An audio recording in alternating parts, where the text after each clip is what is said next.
சத்தியவேதமே என்ன சொல்லுவேன், நின் மாட்சியை வேதமே என்ன சொல்லுவேன்.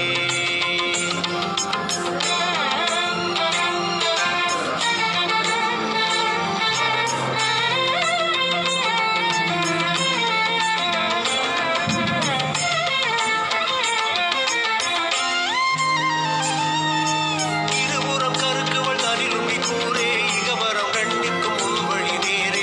இருபுறம் கருக்குவள் தனிலும் நீ கூறே இகவரம் ரெண்டிற்கும் முன்வழி நேரே. இருவயத்தனமுள்ள கேட்டன பேரே கிறிஸ்துவின் அருள் தன எனக்கு நிவாரே. வேதமே என்ன சொல்லுவேன், நின் மாட்சியை வேதமே என்ன சொல்லுவேன்.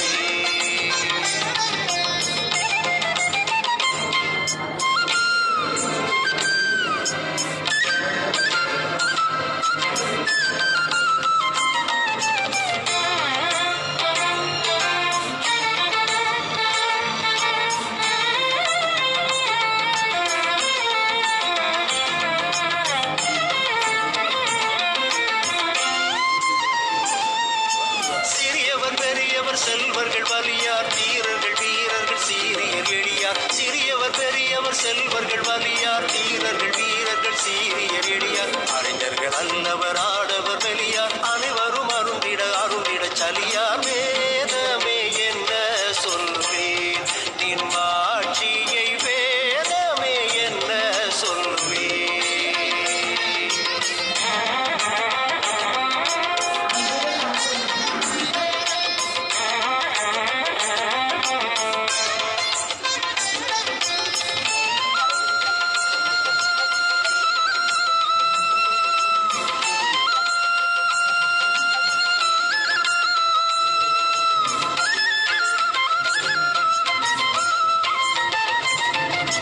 கனவலம் அருளுவாய் தினம் தினம் காலை, களைப்பினை போக்குவாய் களைப்புறு மாலை. கனவலம் அருளுவாய் தினம் தினம் காலை, களைப்பினை போக்குவாய் களைப்புறு மாலை. தினமென இதயமே திருத்தரும் வேலை, செப்பருங்கனிதரும் கற்பகச் சோலை. வேதமே என்ன சொல்லுவேன், நின் மாட்சியை வேதமே என்ன சொல்லுவேன். சாரி சனி நீ சானி ததானி தபமாதா மக சமகமபதனி. வேதமே என்ன சொல்லுவேன்.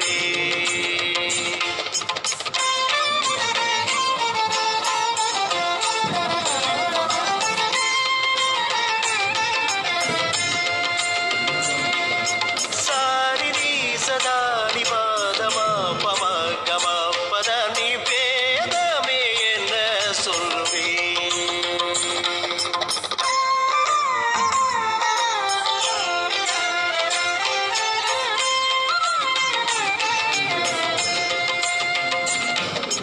தசனிதவம கமப பதனிதவம கம பனிதனித பதனி. வேதமே என்ன சொல்லுவேன்.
ஜெபம் செய்வோம்.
விடுதலை திருச்சபை உள்ளிருந்து வழிபாட்டாளர்களை நாம் பின்பற்றுவோம்.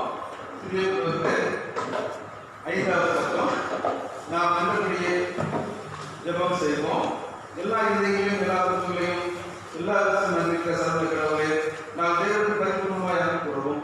உன் பரிசுத்த நாமத்துக்குமாய் பயன்படுத்தும். உன் பரிசுத்த ஆவியை இருந்தால் எங்கள் விடுதலை முடியல எங்கள் கர்த்தராகிய கிறிஸ்து மூலமாய் வேண்டிக் கொள்கிறோம்.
நம் பாவ நிமித்தம் முழுவதோடு உண்மையாக சாப்பிட்டு பிறகு சிநேகமாயிட்டு நீ கடவுளுடைய கற்பனை கை கொண்டவர்களாய் அவருடைய பரிசுத்தமாக தீர்மானிக்கிறேன். அந்த ஆண்டு மூலமாய் சர்வ வளர்ந்த கடவுளோட ஒப்புவாகும்படி மறுபடியும் நம் பாவங்களை ஏழாம் காணப்படுகிறதான பொதுவான சோதனை வாயிலாக சேர்த்து செய்வோம். பரமபிதாவே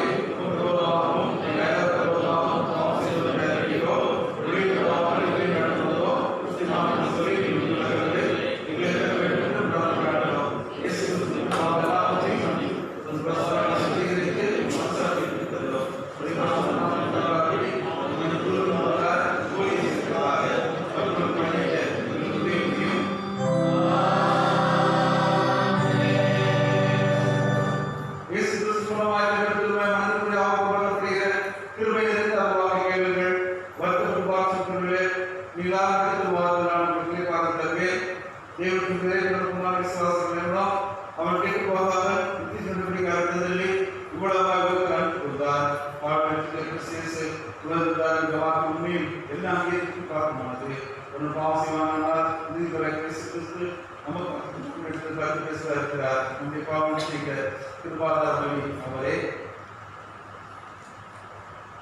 நம்முடைய பிதாவாகிய சர்வ வல்லமையுள்ள கடவுள் உத்தம மனசாலத்தோடும் உண்மையான விசுவாசத்தோடும் நம்மிடத்திற்கான திரும்பி தங்கள் சகோதர சகோதரிகளுடைய மன்னிப்பை யாவருக்கும் பாவம் நிறைவேற்றச் செய்வோம் என்று மிகுந்ததற்குமாய் வாக்குறுதி செய்திருக்கிறார். அவர் நம்முடைய ஆண்டவர் இயேசு கிறிஸ்துவின் நமக்கு விலகி நம் பாவங்களை மன்னித்து நம்முடைய ஆக்கி சகலங்களை நம்முடைய நிறுத்தி நம்மை கிறிஸ்துவ கரையை சேர்ப்பாராக.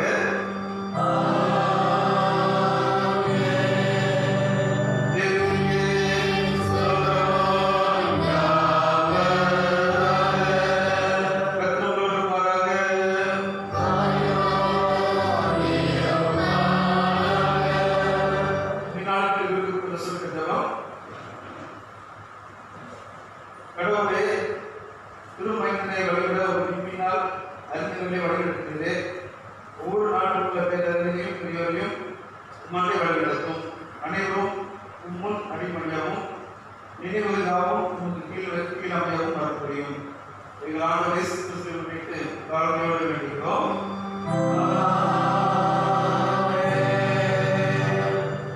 நாம் யாவும் அமர்வோம். இப்பொழுது திருமண படம் வாசி கேட்போம்.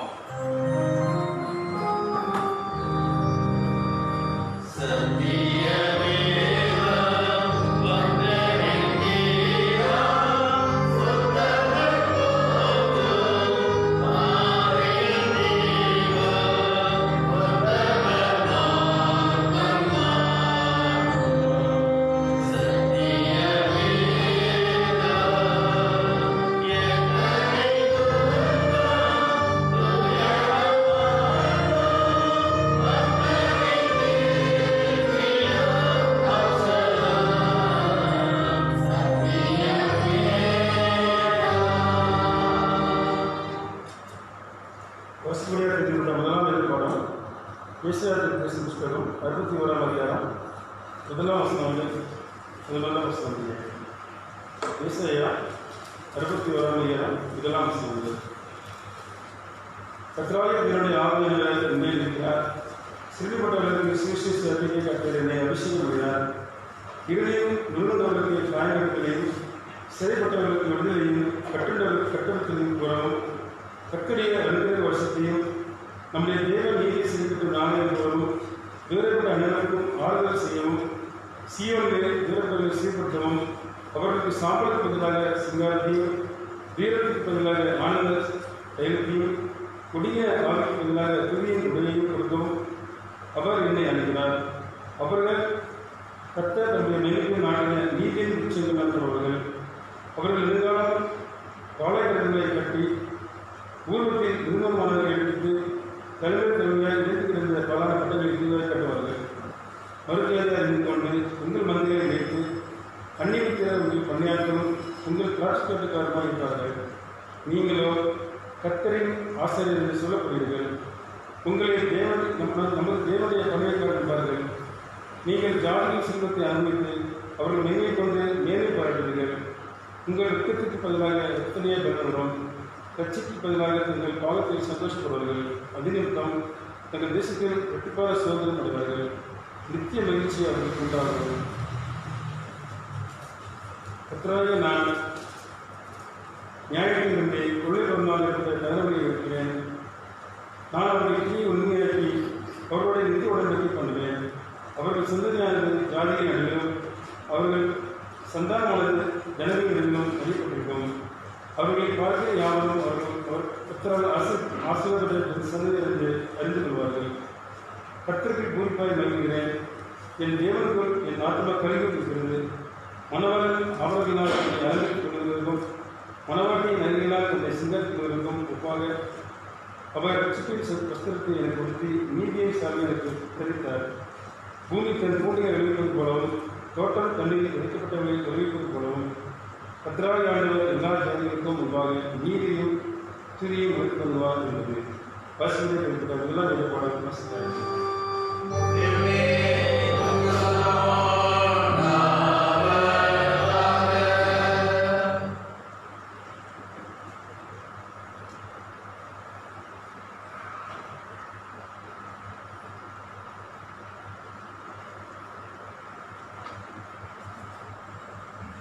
படிக்கும்படியாக தெரிந்து கொள்ளப்பட்ட 2ஆம் திருமுறை பாடம் வெளிப்படுத்தின சுவிசேஷம் 5ஆம் அதிகாரம் வசனங்கள் 1 முதல் 10 முடிய. வெளிப்படுத்தின சுவிசேஷம் 5ஆம் அதிகாரம் வசனங்கள் 1 முதல் 10 முடிய. அன்றியும் உள்ளும் புறமும் எழுதப்பட்டு 7 முத்திரைகளால் முத்திரிக்கப்பட்டிருந்த ஒரு புஸ்தகத்தை சிங்காசனத்தின் மேல் வீற்றிருக்கிறவருடைய வலது கரத்திலே கண்டேன். புஸ்தகத்தை திறக்கவும் அதன் முத்திரைகளை உடைக்கவும் பாத்திரவான் யார் என்று மிகுந்த சத்தமிட்டு கூறுகிற ஒரு பலமுள்ள தூதனையும் கண்டேன். வானத்திலாவது பூமியிலாவது பூமியின் கீழாவது ஒருவனும் அந்த புஸ்தகத்தை திறக்கவும் அதை பார்க்கவும் கூடாதிருந்தது. ஒருவனும் அந்த புஸ்தகத்தை திறந்து வாசிக்கவும் அதை பார்க்கவும் பாத்திரவானாக காணப்படாததினால் நான் மிகவும் அழுதேன். அப்பொழுது மூப்பர்களில் ஒருவன் என்னை நோக்கி, நீ அழ வேண்டாம், இதோ யூதா கோத்திரத்துக்கு சிங்கமும் தாவீதின் வேறுமானவர் புஸ்தகத்தை திறக்கவும் அதன் 7 முத்திரைகளை உடைக்கவும் ஜெயம் கொண்டிருக்கிறார் என்றான். அப்பொழுது இதோ அடிக்கப்பட்ட வண்ணமாயிருக்கிற ஒரு ஆட்டுக்குட்டி சிங்காசனத்திற்கும் 4 ஜீவன்களுக்கும் மூப்பர்களுக்கும் மத்தியிலே நிற்க கண்டேன். அது 7 கொம்புகளையும் 7 கண்களையும் உடையதாய் இருந்தது. அந்த கண்கள் பூமி எங்கும் அனுப்பப்பட்டிருக்கிற தேவனுடைய 7 ஆவிகளே ஆம். அந்த ஆட்டுக்குட்டியானவர் வந்து சிங்காசனத்தின் மேல் உட்கார்ந்தவருடைய வலது கரத்தில் இருந்த புஸ்தகத்தை வாங்கினார். அந்த புஸ்தகத்தை அவர் வாங்கின போது அந்த 4 ஜீவன்களும் 24 மூப்பர்களும் தங்கள் சுரமண்டலங்களையும் பரிசுத்தவான்களுடைய ஜபங்களாகிய தூபவர்க்கங்களால் நிறைந்த பொற்கலசங்களையும் பிடித்துக்கொண்டு ஆட்டுக்குட்டியானவருக்கு முன்பாக வணக்கமாய் விழுந்து, தேவரே, புஸ்தகத்தை வாங்கவும் அதன் குதிரைகளை உடைக்கவும் பாத்திரராயிருக்கிறீர். ஏனெனில் நீர் அடிக்கப்பட்டு சகல கோத்திரங்களிலும் வாசைக்காரர்களும் ஜனங்களிலும் ஜாதிகளுமாய் இருந்து எங்களை தேவனுக்கு என்று உம்முடைய இரத்தத்தினால் மீட்டுக்கொண்டு எங்கள் தேவனுக்கு முன்பாக எங்களை ராஜாக்களும் ஆசாரியர்களும் ஆக்கினீர். நாங்கள் பூமியிலே அரசாடுவோம் என்ற புதிய பாட்டை பாடினார்கள். பாட முடிந்தது.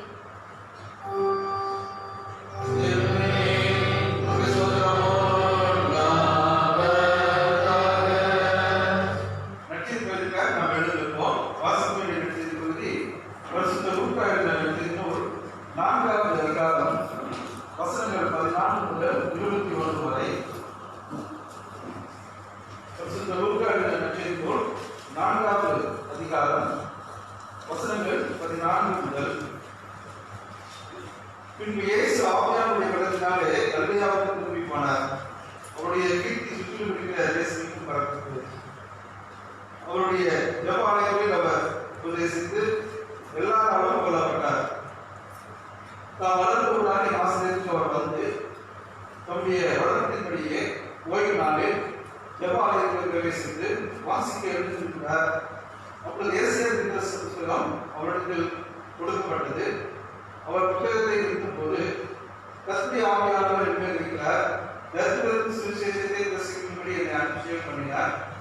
இருதயம் நறுங்குபவர்களை குணமாகவும், சிறைப்பட்டவர்களுக்கு விடுதலையும், குருடர்களுக்கு பார்வையும் பிரசித்திப்படுத்தவும், நொறுங்குபவர்களை விடுதலையாகவும், கர்த்தருடைய அனுகிரக வருஷத்தை பிரசித்திப்படுத்தவும் என்னை அனுப்பினார் எழுதியிருக்கிற இடத்தை அவர் கண்டு வாசித்து புத்தகத்தை சுருட்டி பணிகளை காலத்திற்கு கொடுத்து உட்கார்ந்தார். ஜபாலிகள் எல்லாருடைய கண்களும் ஒன்றே மொத்தமாயிருந்தது. அப்பொழுது அவர் உடனே பேச தொடங்கி, உங்கள் காதுகள் கேட்க இந்த வேத வாக்கியம் இன்றைய தினம் நிறைவேற்று என்றார் என்பதை வாசிக்க பகுதி வாசிக்க வைத்து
எங்கள் கண்களையும் மீட்குமாக்கிய கர்த்தாவே, என் வாய் மாதிரியும் எங்கள் யாவற்றின் ஞானமும் இந்த காரண சமூகத்தில் இருந்ததாக. ஆமென்.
கிறிஸ்துவுக்குள் பிரியமானவர்களே,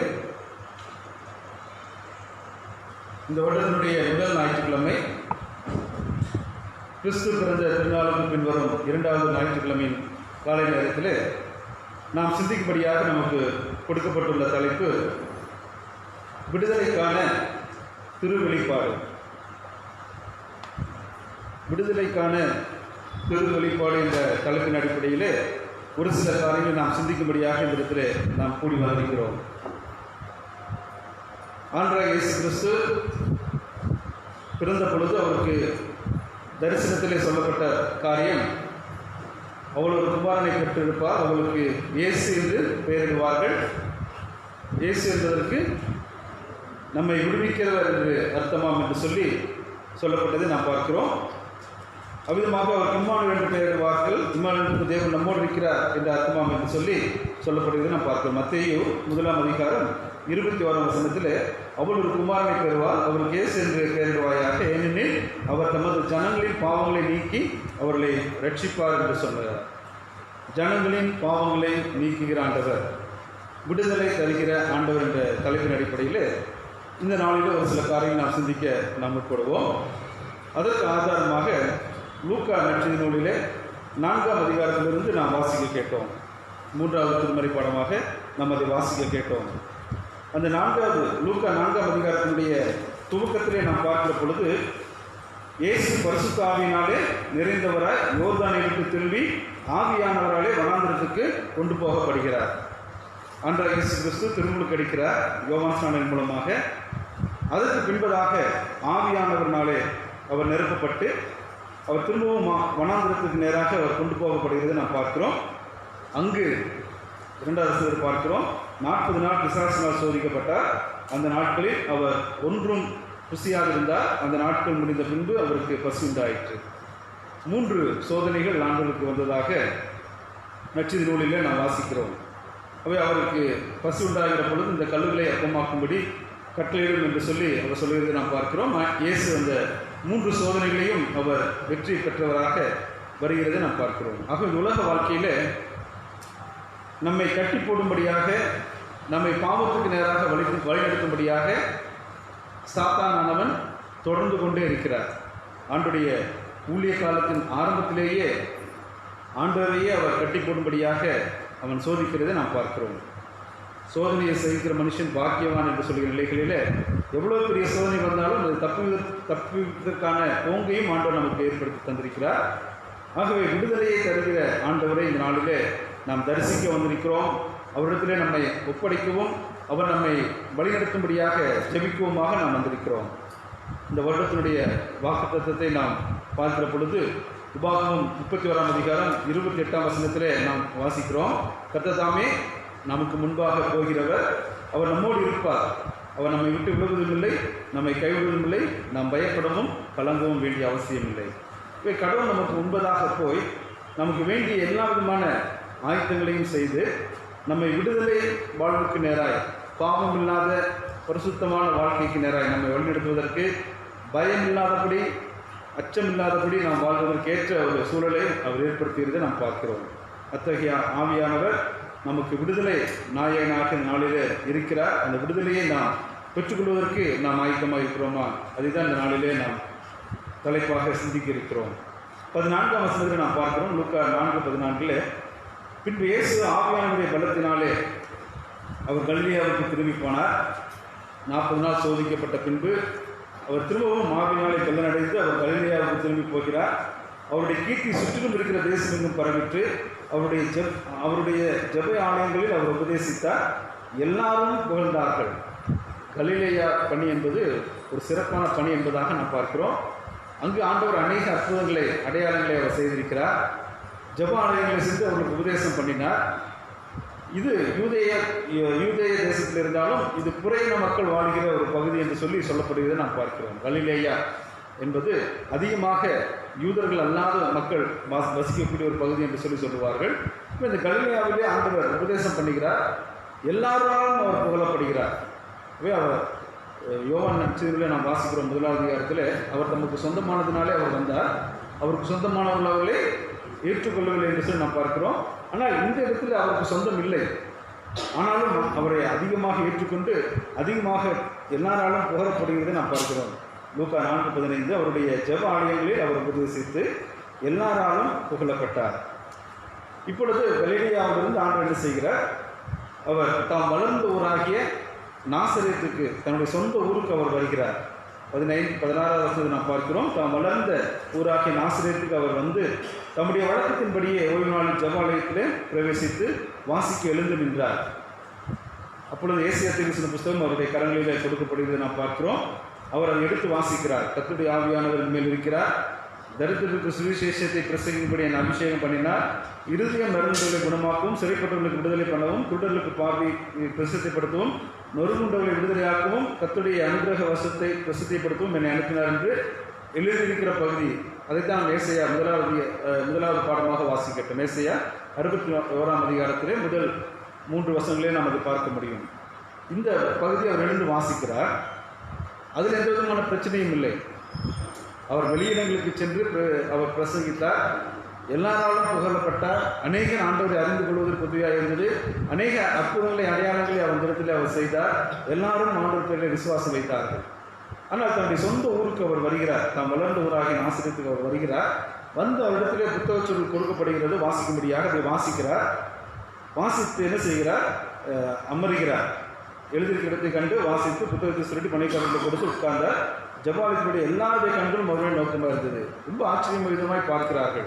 அவை இவர் ஒரு வல்லமை பொருந்திய ஒரு தேவ மனிதனாக அவர் இருக்கிறார் என்றெல்லாம் சொல்லி அவர் அதிகமாக யோசித்து அவர் அதிகமாக அவர்களுடைய கண்கள் எல்லாம் அவர் மீது நோக்கமாக இருந்தது என்று சொல்லி நாம் பார்க்கிறோம்.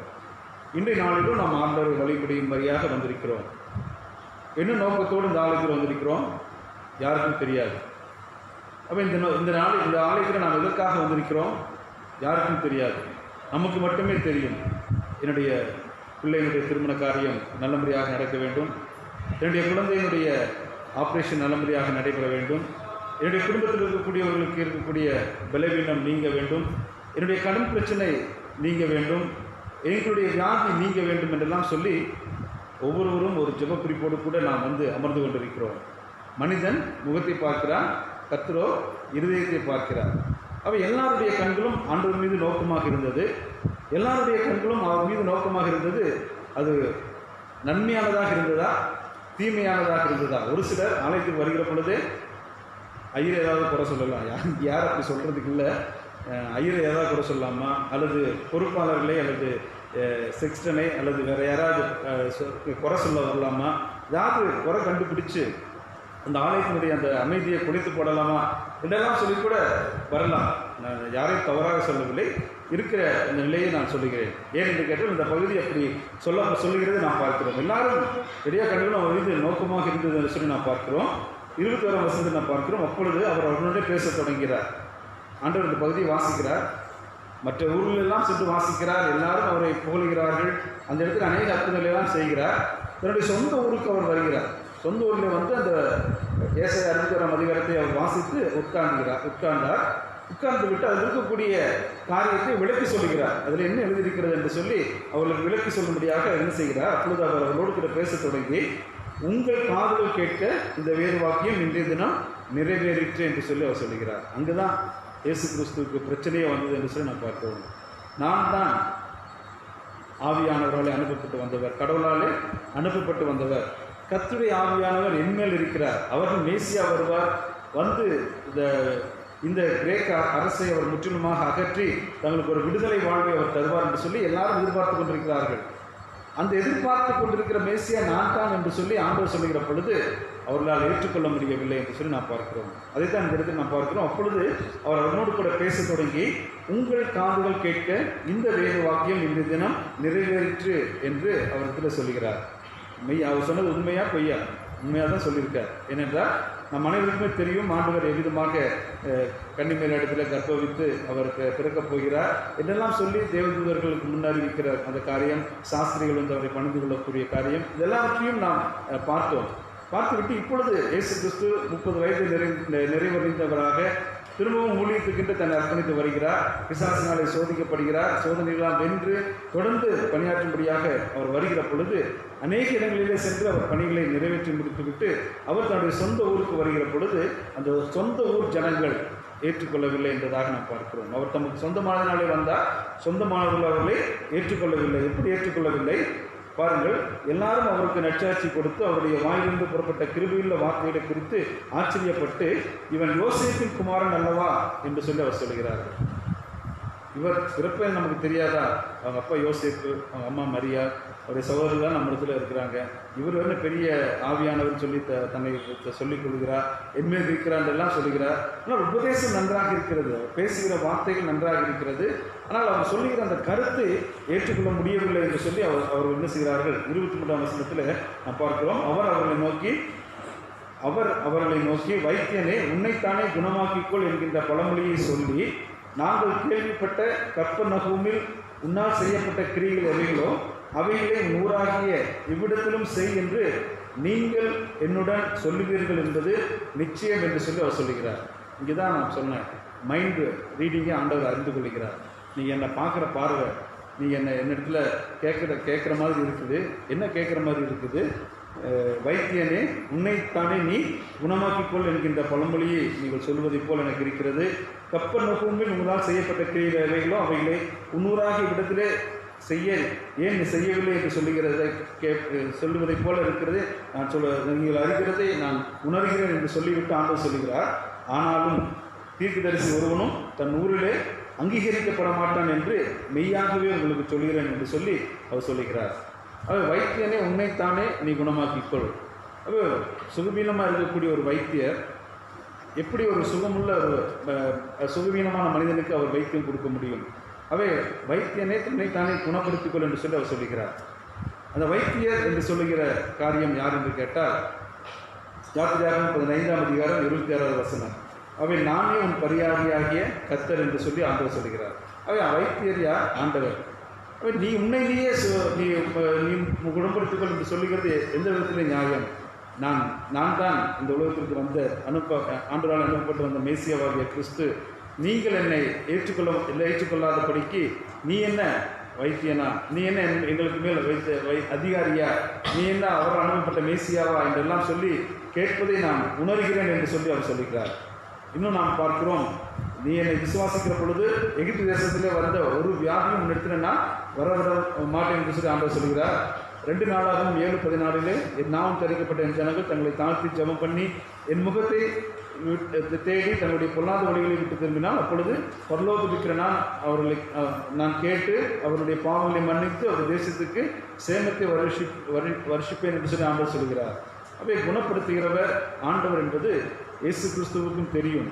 ஆனாலும் இந்த இடத்துல அவர் சொல்லுகிறார், நீ என்ன கடவுளா என்று சொல்லி கேட்பதைப் போல நீ எங்களுக்கு பாவ மன்னிப்பை தந்து நீ எங்களை மோட்சத்துக்கு வழிநடத்தக்கூடிய அந்த மேசியாவா என்று சொல்லி அவர் கேட்பதைப் போல இருக்கிறதை அவர் அறிகிறார். சங்கீதம் 107:20 கூட அவர் தமது வசனத்தை அனுப்பி அவர்களை குணமாக்கினார் என்று சொல்லப்படுகிறது. இயேசு கிறிஸ்துவை குறித்து சொல்லுகிற பொழுது வாழ்ந்த வார்த்தை, ஆதியில சொன்ன அந்த வார்த்தை மாம்சமாகி என்று சொல்கிறோமே, அந்த அடிப்படையிலே அவர் வசனத்தை அனுப்பி குமாரனை அனுப்பி அவர்களை ரட்சித்தார் என்கின்ற அந்த காரியங்கள் அவர் நினைவில் கொள்ளாமலேயே இருப்பதை நாம் பார்க்கிறோம். அவர் ஒரு சாதாரண மனிதன், அவர் தச்சனுடைய மகன், யோசேப்பினுடைய குமாரன் என்று சொல்லித்தான் அவர்கள் பார்த்து கொண்டு சொந்த ஊர் ஜனங்கள் பார்க்கிறார்களே தவிர அவர் ஒரு மேசியாவாகிய கிறிஸ்து, அவருடைய பாவங்களை மன்னிக்கக்கூடியவர், நம்முடைய நோய்களை குணமாக்குகிறவர், அவருடைய கர்த்தருடைய ஆவியார் மேல் இருக்கிறார், தரித்திரருக்கு சுவிசேஷத்தை பிரசங்கிக்கும்படி அபிஷேகம் பண்ணப்பட்டிருக்கிறார், இருதயம் நறுகுண்டவர்களை குணமாக்கவும் சிறைப்பட்டவர்களுக்கு விடுதலை அளிக்கவும் குருடர்களுக்கு பார்வை அளிக்கவும் பிரசித்திப்படுத்தவும் நொறுகுண்டவர்களை விடுதலையாகவும் அனுப்பப்பட்டார் என்கின்றதை இவர்கள் இன்னும் உணராதபடி இருந்தார் என்று சொல்லி நாம் பார்க்கிறோம். அது சொல்லிவிட்டு அவர் சில குறிப்புகளையும் அவர் சொல்லுகிறார். அவை நீங்கள் என்னை விசுவாசிக்க மாட்டீர்கள், நான் எவ்வளவுதான் உங்களுக்கு அற்புதங்களை அடையாளங்களை செய்தாலும் அதை நீங்கள் ஏற்றுக்கொள்வதற்கு உங்களுக்கு மனம் இல்லை. ஏனென்றால் நீங்கள் இன்னும் என்னை ஒரு சாதாரண ஒரு மனிதனாக, யோசேப்பின் குமாரனாக, தச்சனின் மகனாக நீங்கள் என்னை பார்க்கிறீர்கள். ஆனால் நான் அவர் அல்ல, நான் ஆண்டவரால் அனுப்பப்பட்டு வந்த மேசியாவாகிய கிறிஸ்து என்பதை நீங்கள் இன்னும் உணராதவர்களாக இருக்கிறீர்கள். அதற்கு நீங்கள் பழமையெல்லாம் பேசிக்கொண்டிருக்கிறீர்கள். அதற்கு அவர் மேற்கோள் காட்டுகிற ஒரு பகுதி தான் அடுத்த வசனத்தில் நாம் பார்க்கிறோம். லூக்கா 4:26 ஆயினும் எலியா சீதோன் நாட்டில் உள்ள சரப்தா ஊரில் இருந்த ஒரு விதவினிடத்திற்கு அனுப்பப்பட்டாரே ஒழிய மற்றொருத்தரும் அனுப்பப்படவில்லை என்று சொல்லி நாம் பார்க்கிறோம். அது எலியா வாழ்ந்த நாட்களிலே 3 வருஷம் 6 மாதம் மழை இல்லாமல் இருந்தது, கொடிய பஞ்சம் ஏற்பட்டது. அப்பொழுது இந்த பஞ்சத்திற்கு உயிர் பிழைக்கும்படியாக ஆண்டவர் என்ன செய்கிறார், இந்த எலியா தீர்க்கதரிசியை சாரிபாத் என்று அழைக்கப்படுகிறதான சரப்தா அல்லது சாரிபாத் என்று அழைக்கப்படக்கூடிய அந்த விதவியினுடைய வீட்டுக்கு அவர் அனுப்புகிறதை நாம் பார்க்கிறோம். அதில் கொஞ்சமாகவும் கொஞ்சம் எண்ணெய் இருந்தது. அந்த சம்பவம் நமக்கு நன்றாக தெரியும். அந்த பஞ்சக்காலம் தீரும் மட்டும் அவர்கிட்ட அந்த எண்ணெயும் அந்த மாவும் குறையப்படாதபடி ஆண்டவர் அவர்களை ஆசீர்வதித்தார் என்று நாம் பார்க்கிறோம். இன்னொரு மேற்கோளையும் காண்பிக்கிறார். லூக்கா 4:27 அல்லாமலும் எலிசா தீர்க்கதரிசி காலத்திலே இஸ்ரவேலுக்குள்ளே அநேக குஷ்டரோகிகள் இருந்தார்கள், ஆயினும் சீரியா தேசத்தானாகிய நாகமனை இல்லாமல் அவர்கள் ஒருவனும் சுத்தமாக்கப்படவில்லை என்று இந்த சத்தியத்தின்படியே உங்களுக்கு சொல்கிறேன் என்று சொல்லி அவர் சொல்லுகிறார். அவர் எலிசா வாழ்ந்த நாட்களிலே இஸ்ரேல் தேசத்திலும் சரி மற்ற எல்லா ஊர்களிலும் சரி குஷ்டரோகிகள் அநேகர் இருந்தார்கள். ஆனால் எலிசா குணப்படுத்தின குஷ்டரோகி சீரியா தேசத்து படைக்கிறவனாகிய நாகமான், அவரும் ஒரு அந்நியன். அப்போ இந்த சரப்தா அல்லது சாரிபாத் ஒரு விதவையும் ஒரு அந்நிய பெண்ணாக இருக்கிறார். இந்த நாகமானும் அந்நிய தேசத்து படைத்தலைவனாக வந்து இருக்கிறதை நாம் பார்க்கிறோம். இவர்கள் தான் எலியா மூலமாக நன்மை பெற்றார்கள், கடவுள் மூலமாக நன்மை பெற்றார்கள். அதை போலவே இன்றைய நாளிலும் அநேக இடங்களுக்கு சென்று நான் உபதேசித்தேன், அநேக இடங்களில் நான் அற்புதங்களை அடையாளங்களும் செய்தேன், அநேகர் எங்கள் மீது விசுவாசம் வைத்தார்கள், அவர்களுக்கு ரட்சிப்பின் நற்செய்தியை நான் கூறி அறிவித்தேன். ஆனால் உங்களுக்கோ நான் நற்செய்தியை அறிவிக்கும்படியாக நான் வந்திருக்கிறேன். ஆனால் நீங்கள் என்னை ஏற்றுக்கொள்ள மறுக்கிறீர்கள், என்னை பரியாசம் பண்ணுகிறீர்கள். இவன் யூதன், இவன் தச்சன் அல்லவா, இவருடைய தாய் மரியாள் அல்லவா, இவருடைய தகப்பன் யோசேப் அல்லவா என்று சொல்லி என்னை இழிவுபடுத்துகிறீர்கள் என்று சொல்லி அவர் அந்த இடத்தில் அவர் சொல்கிறதை நான் பார்க்கிறோம். அவை கடவுள் ஆவியானவர் என் மீது இருக்கிறார், இந்த நற்செய்தியை நான் அறிவிக்கும்படியாக அநேகருக்கு நான் விடுதலை பண்ணும்படியாக நான் வந்திருக்கிறேன். ஆனால் நீங்கள் அதை ஏற்பதற்கு மறுக்கிறீர்கள் என்று சொல்லி அவர் சொல்கிறார். தங்களுடைய சொந்த ஜனங்கள், அவர் தமக்கு சொந்தமானவர்களே அவர் வந்தார், ஆனால் சொந்தமானவர்களே ஏற்றுக்கொள்ளவில்லை. இந்த நாளிலே நாம் அதிகமாக யோசித்து பார்ப்போம். 20 வருடம், 30 வருடம், 40 வருடம், 50 வருடம் தலைமுறையாக நான் கிறிஸ்துவனாக நான் இருக்கிறேன். பரலோக ராஜ்யம் எப்பொழுதுமே என்னுடைய கைக்குள் இருக்கிறது. இன்று நான் மரித்தாலும் ஆண்டுக்குள் நான் ராஜ்யத்தில் நான் பிரவேசிப்பேன் என்று சொல்லி மம்மதியோடு நாம் வாழ்ந்து கொண்டிருக்கிறோமா? அவை ஆண்டவர் நம்மை இன்னும் விடுவிப்பதற்கு நம்மை அர்ப்பணிக்கக்கூடிய நிலையிலே இருக்கிறோமா? அல்லது எல்லாம் எனக்கு தெரியும் என்ற ஒரு மம்மதியோடு நாம் வாழ்ந்து கொண்டிருக்கிறோமா? இந்த பகுதியை நாம் அதிகமாக யோசித்து பார்க்கிற பொழுது ஆண்டவர் நமக்கு சொந்தமானதினாலே அவர் வருகிறார். யூதர்களுக்கு சொந்தமான மக்களாக அவர் வந்து அவர்களை விடுவிக்கும்படியாக அவர் வந்திருக்கிறார். ஆனால் அவர்களுக்கு சொந்தமானவர்களோ அவரை ஏற்றுக்கொள்ளவில்லை, அவரை பரியாசம் பண்ணுகிறார்கள். இன்னும் ஒருபடி மேலே அவர் சொல்லுகிறதை நாம் பார்க்கிறோம். அவர் பரியாசம் பண்ணி பெற்றிருந்தால் மாத்திரம் போதும். ஆனால் அதை காட்டிலும் அதிகமான காரியங்கள் செய்கிறார்கள். என்ன செய்கிறார்கள்? லூக்கா 4:28 ஜெப ஆலயத்திலிருந்து எல்லாரும் இவளை கேட்ட பொழுது கோபம் உண்டு. ஆண்டவர் பேச பேச அவர்களுக்கு அப்படியே எரிச்சல் கோபம் அப்படியே மூக்கம் அவர்களுடைய வாழ்க்கையிலே குதித்து கொண்டே போகிறது. இவர் தன்னை மேசியாவாகிய கிறிஸ்து என்று சொல்கிறாரே, நான் தான் கடவுளுடைய மகன் என்று சொல்கிறானே, ஒரு அபத்தமான ஒரு பொய்யான ஒரு காரியத்தை அவன் சொல்கிறார் என்று சொல்லி அவர் சொல்கிறார். இன்று நாளிலே நீங்களும் நானும் ஆண்டவர் எவ்வளவு வல்லமையுள்ளவர், ஆற்றல் உள்ளவர் என்பதை அறியாமல் போனால் நாமும் நம்முடைய வாழ்க்கையில் அநேக ஆசீர்வாதங்கள் இழந்து போகக்கூடும். அவர் தரக்கூடிய அந்த மீட்பின் காரியத்தை நாம் பெற்றுக்கொள்ள முடியாமலே போய்விடும். ஆகவே அவர் எல்லாரும் இவைகளை கேட்ட பொழுது கோபம் உண்டு. 29ஆம் வசனத்திலே எழுந்திருந்து அவரை ஊருக்கு புறம்பே தள்ளி தங்கள் ஊர் கட்டப்பட்டிருந்த செங்குத்தான மலையின் சிகரத்திலிருந்து அவரை தலைகீழாய் தள்ளிவிடும்படிக்கு அவ்விடத்திற்கு கொண்டு போனார்கள் என்று சொல்லப்படுகிறது. அவை அவர் அவ்வளவு தூரம் கோபம் அடைந்தவர்களாக, நீ எங்களுக்கு மீட்பை பற்றி சொல்ல வந்திருக்கிறாயா? நீ எங்களுக்கு ரட்சிப்பை சொல்லும்படியாக நீ வந்திருக்கிறாயா? எங்கள் மீது அதிகாரியாக வைத்தவர் யார் என்று சொல்லிய நிலைகளிலே நீ கடவுளுக்கு சமமானவன் அல்ல, நீ கடவுள் அல்ல என்று சொல்லி இன்றைய நாளளவும் யூதர்கள் அதைத்தான் சொல்கிறார்கள். மேசியாவாகிய கிறிஸ்து வருவார், அவர் வந்து எங்களை ரட்சிப்பார் என்று சொல்லி இன்றைய நாளிலும் இந்த நற்செய்தியை அவர்கள் அறிந்து கொள்ளாதவர்களாகவே வாழ்ந்து கொண்டிருப்பது மிகவும் ஒரு பரிதாபமான ஒரு நிலைமை இருப்பதை நாம் பார்க்கிறோம். ஒருவேளை அவர்களை குறித்து நாம் பரிதாபப்படுவோம் என்று சொன்னால் நம்மை குறித்து நாம் எப்பொழுது பரிதாபப்பட இருக்கிறோம்? அவை ஆண்டவருடைய சொந்த பிள்ளைகள் என்று சொல்லிக்கிறோம். ஆண்டவருடைய திரு ரத்தத்தையும் சரீரத்தையும் நாம் பெற்றுக்கொள்ளும்படியாக நாம் இந்த இடத்துல கூடி வந்திருக்கிறோம். நாம் அவரை போல எப்பொழுது நாம் மாறப்போகிறோம்? அவர் நம்மளே பிரகாசிக்கும்படியாக, நாம் அவருக்கு சாட்சியாக வாழும்படியாக நாம் நம்மை அர்ப்பணிக்கக்கூடியவர்களாக இருக்கிறோமா? இன்னமும் அத்தகைய வகையில் இல்லாதபடி நாம் இன்னும் ஆண்டவரை கோபப்படுத்தியவர்களாக, ஆண்டவர் மீது எரிச்சல் உள்ளவர்களாக, ஆண்டவரை நாம் இன்னும் அவரை தலைகீழாக தள்ளிவிட வேண்டும் என்று சொல்லி அவர்களை உயர்ந்த உச்சியான இடத்திற்கு அழைத்து சென்றதைப் போல நாமும் ஆண்டவரை நிராகரிக்கக்கூடியவர்களாக இருக்கிறோமா? சிந்தித்து பார்ப்போம். ஆண்டவர் நம்மை நம்பியிருக்கிற அந்த பிள்ளைகளுக்கு விடுதலையை தருவதற்கு அவர் ஆற்றலுள்ளவராக அவர் இருக்கிறார். அநேகருக்கு அவர் நன்மையான காரியங்களை செய்திருக்கிறார். இயேசு கிறிஸ்துவை குறித்து நான் பார்க்கும் பொழுது அவர் அநேக தன்னுடைய சொந்த ஊருக்கு இல்லாதபடி மற்ற இடங்களில் சென்று அவர் பிரசங்கித்தார். அதைத்தான் லூக்கா 4:15 பார்த்தோம். அவருடைய ஜெபங்களில் அவர் உபதேசித்தார். எல்லாராலும் புகழப்பட்டார். கலிலேயா பணி, குறைந்த மக்கள் வாழ்கிற அந்த பகுதி, அதில் செய்த அந்த பணிகள் எல்லாராலும் ஏற்றுக்கொள்ளப்பட்டு எல்லாராலும் அவர் மேசியாவாகிய கிறிஸ்து என்று சொல்லி அவர் சொல்லியதை நாம் பார்க்கிறோம். அந்த சமாரிய பெண் கூட என்ன சொல்லுகிறார்? அவர் மேசியாவை கண்டேன் என்று சொல்லி ஊருக்குள் சென்று அநேகரை அவரிடத்தில் வழிநடத்தி கொண்டு வருகிறதை நாம் பார்க்கிறோம்.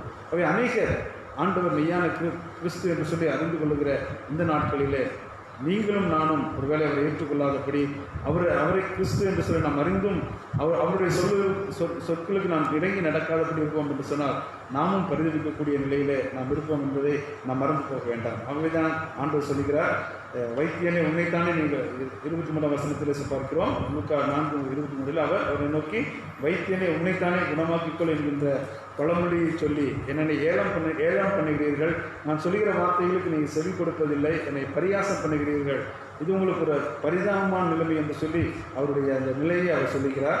நாங்கள் கேள்விப்பட்ட கப்பர்நகூமினால் செய்யப்பட்ட கிரியில் எவைகளோ அவைகளை 100ஆக இவ்விடத்திலும் செய் என்று நீங்கள் என்னென்ன சொல்லுவீர்கள் என்பது நிச்சயம் என்று சொல்லி அவர் சொல்கிறார். அவை இப்படியான மனநிலையிலே நீங்கள் இருக்கிறீர்கள், நிச்சயமாக நீங்கள் எந்த விதத்திலும் ரட்சிக்கப்பட முடியாது என்று சொல்லி அவருடைய நிலையை அவர்களுக்கு சொல்லுகிறதை நாம் பார்க்கிறோம். ஆண்டவரை குறித்து நாம் பார்க்கும் பொழுது அவருடைய பிறப்பே ஒரு சவாலான பிறப்பாக இருந்ததை நாம் பார்க்கிறோம். அவை அந்த 2 வயதுக்குட்பட்ட ஆண் குழந்தைகள் கொல்லப்பட வேண்டும் என்று சொல்லுகிற நிலைகளிலே அவர் பிறப்பதற்கு முன்னதே சத்திரத்தில் இடமில்லை என்று சொல்லி அவரை நிராகரித்தார்கள். பிறந்ததுக்கு பின்னும் அவரை கொலை செய்ய வேண்டும் என்று சொல்லி ஏரோதராஜா அவர் மீது கோபம் கொண்டு இந்த 2 வயதுக்குட்பட்ட ஆண் குழந்தைகளை கொல்லும்படியாக சொல்லுகிறார்கள். அவருடைய ஊழிய காலத்திலும் கூட அவர்களுடைய சொந்த ஜனங்கள் அவரை ஏற்றுக்கொள்ளாதபடி அவரை உயர்ந்த மலையிலிருந்து தள்ளி தலைகீழாக தள்ளி கொல்லுவதற்கு முயற்சி செய்கிறார்கள். எல்லாவற்றை காட்டிலும் அவரை சிலுவையில் அறைந்து கொள்ளுவதற்கும் அவர்கள் அநேகராக எழும்பினார் என்று சொல்லி நான் பார்க்கிறோம். அவர் தரக்கூடிய அந்த விடுதலை வாழ்வை அவர் ஏற்றுக்கொள்வதற்கு மனமற்றவர்களாகவே அவர் இருந்த ஒரு பரிதாபமான நிலைமை இன்றும் நீடித்துக் கொண்டிருக்கின்ற நிலைகளிலே நம்மை ஆண்டவருக்கு என்று நாம் அர்ப்பணிப்போம். ஆண்டவரே, நான் ஒரு பாவியாகிய மனிதன், நீர் என்னை ஏற்றுக்கொண்டு நீர் என்னை ஆசீர்வதிக்க வேண்டும், உம்முடைய பரிசுத்த இரத்தத்தால் என்னை கழுவும் என்று சொல்லி நாம் ஆண்டவருக்கு ஜெபிக்கிற பொழுது இந்த நிச்சயம் நம்முடைய ஜெபத்தை அவர் கேட்கிறார். அதைத்தான் 2 நாளாகவும் 7:14 ஆண்டவர் சொல்லுகிறார், என் நாமம் தரிக்கப்பட்ட என் ஜனங்கள் என்று சொல்லி. அவருடைய நாமம் தரிக்கப்பட்ட பிள்ளைகளாகிய நாம் நம்மை ஜனங்கள் தங்களை தாழ்த்தி ஜெபம் பண்ணி என் முகத்தை தேடி தங்கள் பொல்லாத வழிகளை விட்டு திரும்பும்போது அப்பொழுது பரலோகம் இருக்கிற நான் கேட்டு அவருடைய பாவங்களை மன்னித்து அவர்களை அந்த தேசத்துக்கு நான் சேமத்தை நான் வர்ஷிப்பேன் என்று சொல்லுகிற ஆண்டவர் இந்த நாளில் என்னுடைய பாவத்தை மன்னிக்க அவர் ஆற்றுவராக இருக்கிறார். சங்கீதம் 51 அதைத்தான் தாவீது சொல்லுகிறார், ஆண்டவரே, உமக்கு விரோதமாக நான் பாவம் செய்தேன், தேவன் ஒருவருக்கு விரோதமாக நான் பாவம் செய்தேன் என்று சொல்லி அவர் சொல்கிறார். நான் மீட்கப்பட வேண்டும் என்று நான் விரும்புகிறேன். அவை நாம் உண்மையான விசுவாசத்தோடு உண்மையான அந்த மனம் திரும்புதலோடு அவர்கிட்ட நாம் வருவோம் என்று சொன்னால் ஆண்டவர் நம்மை ஒருபோதும் அவர் நிராகரிக்கக்கூடியவரே அல்ல. இந்த இடத்துல அந்த வைத்தியனை உன்னைத்தானே குணப்படுத்திக் கொள் என்று சொல்லுகிற நிலைகளிலே இவர்கள் யோசித்துக் கொண்டிருக்கிறார்கள். இவருடைய தான் பாவம் செய்தால் அவர் என்ன செய்வார்கள்? பலிகளை செலுத்துகிற பொழுது ஆண்டவர் பாவத்தை நிவர்த்தி செய்து விடுவார், தங்களுக்கு ஆண்டவர் பரலோகராஜ்யத்தினுடைய வாசலை திறப்பார் என்று சொல்லி யோசித்துக் கொண்டிருக்கிறார்கள். ஆனால் அப்படி அல்ல. தன் பாவங்களை மறைக்கிறவன் வாழ்வடைய மாட்டான். ஆனால் அவர்கள் அறிக்கை செய்து விட்டு விடுகிறவனோ இரக்கம் பெறுவான், அவனை விடுதலை பெறுவான் என்று சொல்லி ஆண்டவர் சொல்கிறார். இந்த நாளிலே இந்த 2021 வருடத்திலே நாம் ஆண்டவருக்கு விரோதமாக செய்த அநேக பாவங்களை நாம் அறிக்கை செய்து பாவ மன்னிப்பை நாம் பெற்றுக்கொள்ளக்கூடிய வகையில் நம்மை முழுமையுமாய் ஆண்டவருக்கு என்று அர்ப்பணிப்போம் என்று சொன்னால் ஆண்டவர் நம்மை விடுதலை வாழ்வுப்பினராக வழிநடத்த சித்தமுள்ளவராக இருக்கிறார். அத்தகைய ஆண்டவர் தாமே நமக்கு விடுதலை வழங்குவாராக. ஜெபம் செய்வோம். கிருபை நிறைந்த நல்ல ஆண்டவரே, இந்த நாளிலுமாக உங்களுடைய சமூகத்தினால் ஒன்றாக கூடி வந்திருந்து உண்மை தொழுது கொள்வதற்கு ஸ்தோத்திரத்தை இன்னைக்கு தந்த நல்ல வாய்ப்புக்காக நம்ம துதிக்கிறோம். அவர் நமக்கு சொந்தமானதினாலே வந்தார், ஆனால் சொந்தமானவர்களை ஏற்றுக்கொள்ளாத நிலைகளிலே இந்த நாளிலும் மாத்திரம் நாங்கள் நம்மை துதித்து நாங்கள் பாடுகிறோம், வேதத்தை வாசிக்கிறோம், ஜெபிக்கிறோம், கிறிஸ்தவர் என்று சொல்லி எங்களை நாங்கள் சொல்லிக் கொள்கிறோம். ஆனாலும் நீர் காட்டுகிற பாதையிலே நடக்காதபடி நம்முடைய ஆசீர்வாதத்தை இழந்து தவிக்கிற மக்களாக நாங்கள் இருக்கிறோம் என்பதை உணராமலேயே நாங்கள் வாழ்ந்து கொண்டிருக்கிறோம். ஆனாலும் நீர் ஆண்டவரை பாவிகளை நேசிக்கிறவர், பாவிகளை மன்னிக்கிறவர், பாவத்தின் தோஷத்தை நீக்குகிற ஆண்டவராகிய உங்களுடைய சமூகத்தில் பாவத்தை நாங்கள் அறிக்கை செய்து விடுதலை வாழ்வை நாங்கள் பெற்றுக்கொண்டு வாழ்வதற்கு எங்களுக்கு கிருபை செய்தள்ள வேண்டுமாய் இயேசு கிறிஸ்துவின் வேண்டுகிறோம் பிதாவே, ஆமென்.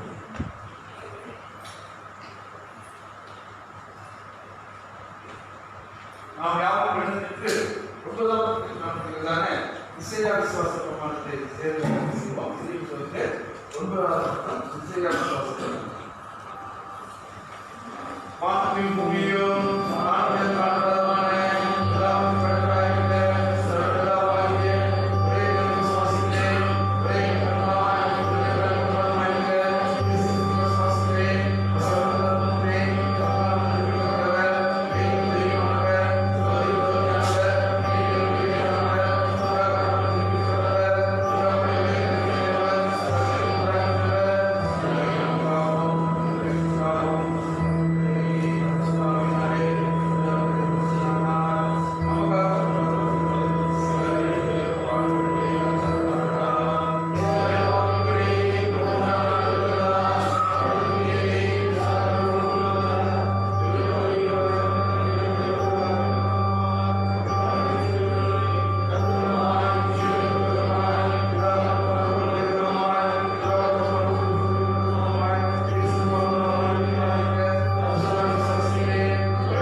அவருடைய இயேசு கிறிஸ்துவின் நாமத்தினாலே ஆராதனை திருச்சியாவது எங்களோடு வாழ்த்துக்கிறோம் நேசிக்கிறோம். ஆண்டவர் நமக்கு இதாக கொடுத்த ஆராதனை நேசிக்கிறோம். இந்த வருடத்தின் முதல் ஞாயிற்றுக்கிழமை மனிதர் ஒன்று கூடி வந்து ஆண்டவர் ஆராதனை காலப்பட்டிருக்கிறார் நேசிக்கிறோம். கடந்த உடலும் அந்த கண்ணிக்குரிய பாதுகாண்டவர் இந்த 2021ஆம் வருடத்தில் நாம் இந்த சின்னத்தில் தொடங்கி இந்த முதல் ஞாயிற்றுக்கிழமை அந்த ஆராதனை இருக்கிறோம். இந்த ஆலயத்தில் நம்பிக்கையோடு விசுவாசத்தோடு அவைவாக சார்ந்து வந்திருக்கிற அனைவருக்கும் ஆண்டவர் இயேசு கிறிஸ்துவின் வாழ்த்துக்கள் நடித்திருக்கிறோம். இந்த அருமையான ஆலயம் நாம் கொடுக்கப்பட்ட அனுசரிக்கிறோம். அநேக சில தியாகத்தினாலே இந்த அருமையான ஆலயத்துக்கு உருவாக்கப்படுகிறது. நம்முடைய ஆலயமானது கடந்த 35 ஆண்டுகளாக இருந்து அவருடைய நாமத்தை சாட்சி இருக்கிறது. நாம் அநேக பல இடங்களில் ஆராதிக்கிறோம். இந்த இடத்துல வந்து ஆராதத்திற்கு பின்பாக நம்முடைய வாழ்க்கையை நாம் அடைய நன்மை செய்கிறார். அநேக ஆசிரியர்களை புரிஞ்சுக்கிறோம்.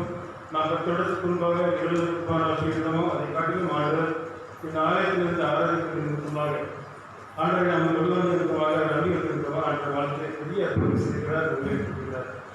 அவருடைய தொடர்ந்து கத்திரிப்பாடு பயிரோடு நம்ம தொடர்ந்து ஆலயத்தை பார்த்து நம்மளுக்கு பெற்றுகிறோம். அவளுக்கு என்று ஐயா சொன்னதுதான் வசதி மூலமாக இந்த ஆலயத்துக்கு வருவதற்கு விடுதலை உண்டு. இந்த ஆலயத்துக்கு வருவதற்கு நன்மையோடு சுகம் பரிசுகளோடு பாதுகாப்போடு நன்மையோடு அந்த நம்பிக்கையோடு தொடர்ந்து நீங்கள் ஒவ்வொரு ஆராதனைகளும் போட்டு பெற்றுகிறோம். இந்த ஆலயம் ஆலயத்தில் இசைக்கிரமாக நம்முடைய பிள்ளைகள் பாய்ஸ் குழந்தைகள் நம்ம பெரியவர்கள் நம்முடைய நோக்கங்கள் அனைவருக்கும் கிறிஸ்து நாமத்திலே அன்போடு வாழ்க்கையும் நடைபெற்றுகிறோம். ஒருவேளை நீங்கள் இந்த ஆலயத்தின் மூலமாக வர முடியாமல் பலவிதமான சூழ்நிலைக்குமாக ஆலயத்திற்கு வெளியவோ அல்லது வெளியிலோ இருந்து நீங்கள் ஆராதனை நடந்து கொண்டு பேசினால் ஆராதனை காட்சியமாக பார்க்கிற திருச்சிகள் அனைவருக்கும் மற்றவர்களுக்கும் உடனடியாக திருச்சிகரமாக நம்முடைய கம்மியான செயலாளர் பொருளாதார மற்றும் கம்பெனி மூலமாகவும் நம்முடைய திருச்சி பேரவை கம்பெனிகள் கம்பெனி மூலமாகவும் நம்முடைய பொருளாதாரம் உங்களுக்கு நன்றி தெரிவிக்கிறோம். நம்முடைய ஆலயத்தில் நம்முடைய ஆராதனை ஒவ்வொரு வாரமும் நம்முடைய ஆலயத்தில் காலை 9 மணிக்கு ஒரே ஆராதனை இருக்கிறோம். வெள்ளிக்கிழமை இரவு 8:30 மணிக்கு நம்ம திருச்சி போட்டு நடைபெறும். தொடர்ந்து நம்முடைய ஆலயத்தின் மக்கள் இந்த 2 வெள்ளிக்கிழமை சொற்பொழிகளில் நீங்கள் இப்படி கூடவாக கலந்து கொண்டு ஆசை பெற்று நம்மளுக்கு நாம் பாடி துணித்து பாடலும் ஏதேனும் தியானிக்கவோ ஜெபிக்கவோ எல்லாம் நாங்கள் கடந்த பல வருடங்களாக செய்து கொண்டிருக்கிறோம். நீங்கள் யாரெல்லாம் விரும்புகிறீர்களோ வாங்கிக்கிறீர்களோ ஜெபித்து அவருடைய ஆசை பெற்று நாங்கள் போட்டு பெற்றுள்ளோம். மீண்டுமாக அவங்க யாருக்கும் நாமத்திலே வாழ்த்து.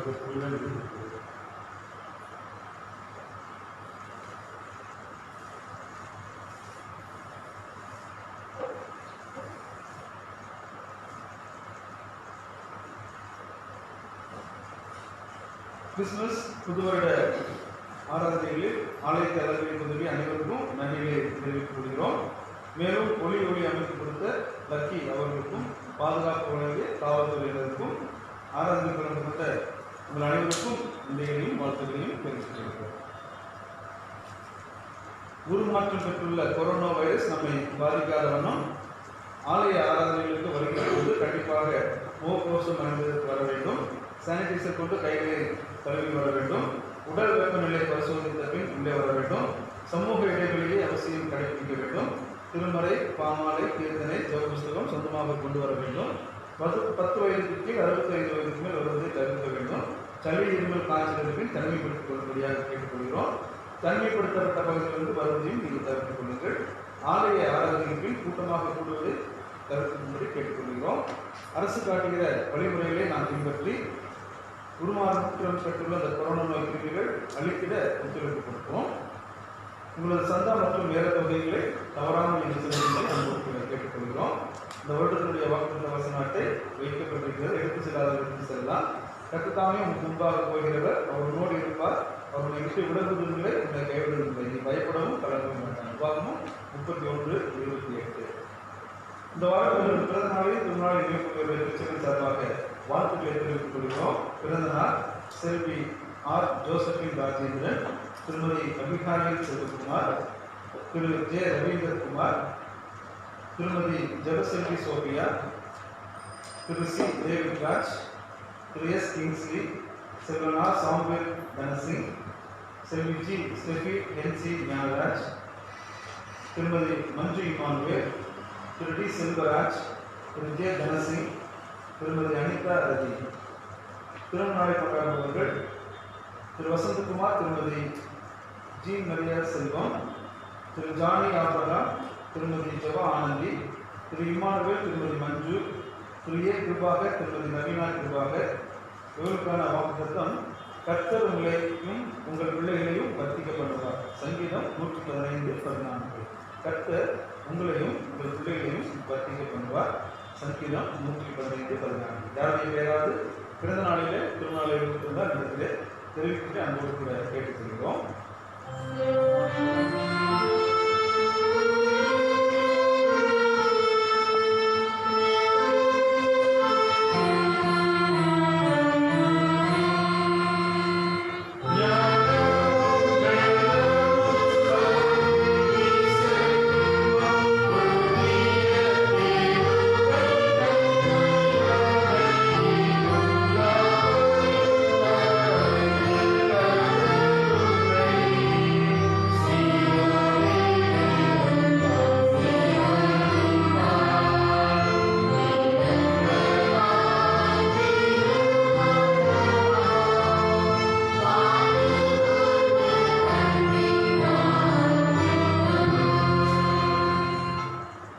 மீண்டும் ஆண்டு நமக்கு கீர்த்தனையிலே 75வது பாடல், விவரை பெருமான் மற்ற பேரளவோ உம்மா விவரை பெருமான். கீர்த்தனையிலே 75வது பாடலை நாம் பாடுவோம்.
புதிய 12வது பக்கம் 2வது திருத்தாண்டகத்தை நாம் யாவரும் சேர்ந்து எடுப்போம். ஒவ்வொரு ஜெபத்துக்கு பிறகும் கர்த்தாவே பெருமையாக என்று சொல்லி சபையார் நமக்கு சொல்லி கேட்டுக்கிறோம். 12வது பக்கம் 2வது திருத்தாண்டகம். பரத்திலிருந்து வரும் சமாதானத்துக்காகவும் நம்முடைய ஆத்மாவின் வெற்றிக்காகவும் கர்த்தரை நோக்கி கேட்போமாக. அகிலோக சமாதானத்துக்காகவும் கடவுளுடைய பரிசுத்த சபை நல்வாழ்வுக்காகவும் நம்மை ஒருமைப்பாட்டுக்காகவும் கர்த்தரை நோக்கி கேட்போமாக. நம்முடைய பேராயரும் மற்றெல்லாம் பணிகளுக்காகவும் விசேஷமாக தர்மராய பிரசனம் என்னும் நமது பிரதம பேராயரும் திமுக ரவீந்தர் என்னும் நமது பேராயரும் நல்ல இதயத்தோடும் சுத்த மனசாட்சியோடும் தங்கள் பணிகளை நிறைவேற்ற கருணை செய்வோமாக. நமது தேசத்தின் அதிபதிகளுக்காகவும் அதிகாரம் வைப்பவர் எல்லாருக்காகவும் கருணை செய்வோமாக. யாரிஸ்டர் உபதிரவப்படுவோர், துக்கப்படுவோர், மரண தருவாயில் இருப்போர் அனைவருக்காக கருணை செய்வோமாக. ஏழைகள், பட்டினியாயிருப்போர், அனாதைகள், விதவைகள், உபதிரவப்படுவோர் அனைவருக்காக கருணை செய்வோமாக. அந்த காலத்திலிருந்து நம்மை கொஞ்சம் ஆச்சரியமான குடியிருப்புக்கு வரக்கூடிய மருத்துவங்களை காண்பிப்பதற்காக நமக்காகவும் கிறிஸ்து நாமத்தை அறிவிப்பதன் யாவருக்காகவும் கருணை செய்வோமாக. இவ்வுலகத்தில் அவர் சேமித்து இப்பொழுது ஓய்வு பெற்றிருக்கும் அவர் அடியார் அனைவரோடும் கூட நாம் அவரது புகழ்ச்சி பெற செய்வோமாக. தொடர்ந்து ஜெபம் செய்வோம். சர்வவல்லமையுள்ள கடவுளே, சகல ஞானத்திற்கும் காரணரே, நாங்கள் மேற்கொள்வதற்கும் எங்கள் அவசியம் உங்களுக்கு தெரியும். நாங்கள் அறியாமல் மேற்கொள்வோம் என்பதும் உங்களுக்கு தெரியும். தேவனையும் கடவுள்களை பார்த்து இறங்கி நாங்கள் எங்கள் அபாரத்திற்கும் புரிந்து கேட்கக்கூடியவர்களையும் எங்கள் கூட்டாளர்களுக்கும் கேட்க தெரியாதவர்களையும் உடைய குமாரனும் எங்கள் கர்த்தருமாகிய இயேசு கிறிஸ்துவின் புண்ணிய நிமித்தம் எங்களுக்கு அனுகிரகம் செய்திருக்கிறோம்.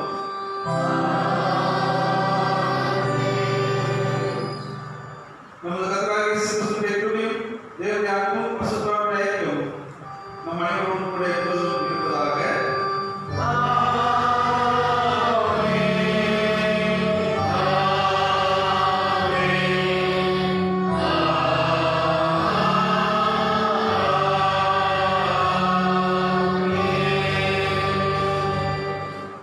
பக்கம் 13 பக்கம் பிடிப்பதற்காக நாம் யாவரும் எழுந்திருப்போம்.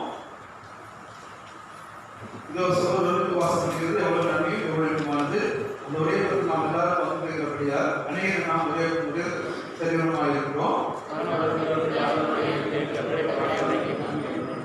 சமாதான வாழ்க்கையிலே அதில் உங்களுக்கு நாம் பகிர்ந்துள்ளோம். சமாதானம் மீண்டும் ஆண்டு நாமத்திற்கு இருந்தாலும் திருவிழா ஆராதனை நாயகமாகும் பாமாளிகளிலே 292வது பாடல் பாவினான் என்னைக்கும் பாடல் நாம் பார்க்கிறோம். நான் பாவினான் ஆனால் மாசத்தில் பாமாளிகளிலே 292வது பாடல்.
வார்த்தைக்காக அன்பு உங்களுடைய தாழ்வுகளை வைத்துக்கிறோம்.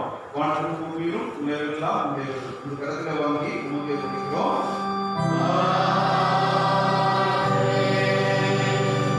நாம் முதல் படிக்கிட்டு ஜபம் செய்வோம். சேர்த்து சொல்லுவோம். இயேசுவே புத்திரன் ஆசாரியே நீர் பிரசமாயிரத்தோடவே எங்களுக்கு பிரசமாகி அப்படத்தை இன்னும் வெளிப்படுத்தியதும் இளையதாவும் சதாகாலம்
புது பாடுபடுத்துவதெல்லாம் என்னை நினைவு குறித்து செய்கிறது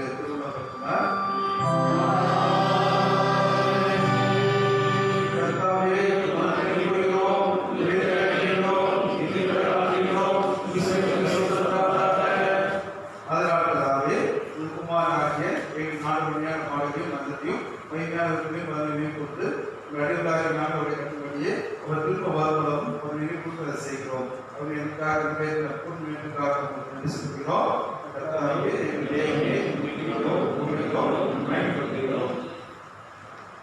இரக்கமுள்ளதாவே நாம் பெற்ற அப்பம் கிறிஸ்து சரீரத்தின் ஐக்கியமாயும் ராசிக்கிற பாத்திரம் கிறிஸ்து ரத்த ஐக்கியமாயும் நேரே நமக்கு பிரார்த்திக்கும் உன் பரிசுத்தாவே பரிசுத்த வேண்டும் என்று எதிர்த்தாங்க மாற்றுகிறோம்.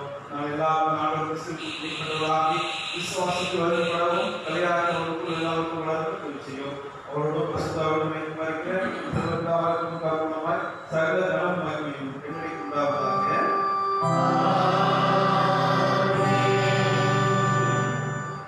நமது இரட்சகர்த்தபடி அவருக்கு அருளப்பட்ட தைரியத்தோடு சேர்ந்து சொல்லுவோம். பரமபிதாவே, பிதாவே,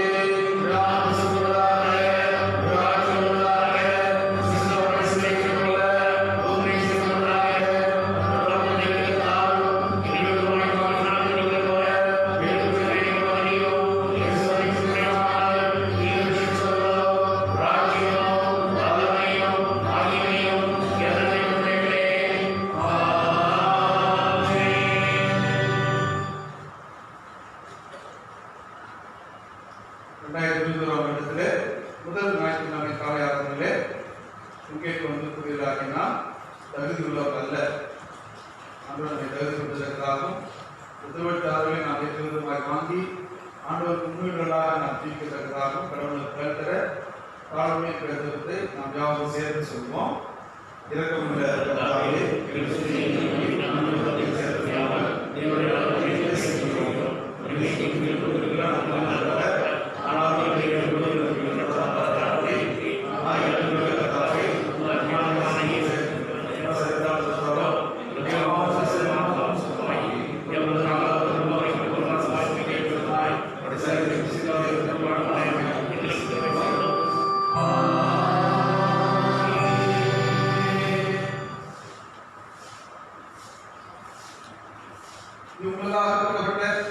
நமக்காக கட்டப்பட்ட இயேசு கிறிஸ்துவினுடைய திரு சரீரம்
எல்லாம் பயணமாயிருக்கு.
செய்யாதீர்கள், நன்மையானவை கற்றுக் கொள்ளுங்கள். யாருக்காக தீமை செய்யாதீர்கள், சோர்ந்து போய் விளப்படுங்கள், பலவீனத்தை காணுங்கள், துன்பமுடையவர்களுக்கு உதவி செய்யுங்கள், எல்லா மனிதர்களையும் கனவனுங்கள்.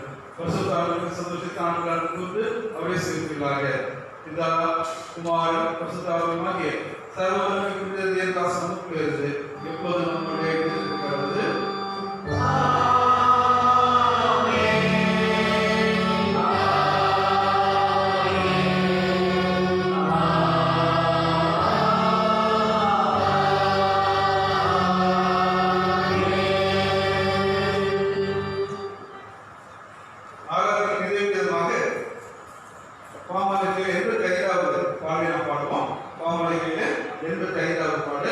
பூமி மீது ஊர்கள் நம்மில் சீர் பெற்றார் என்ற பாடல்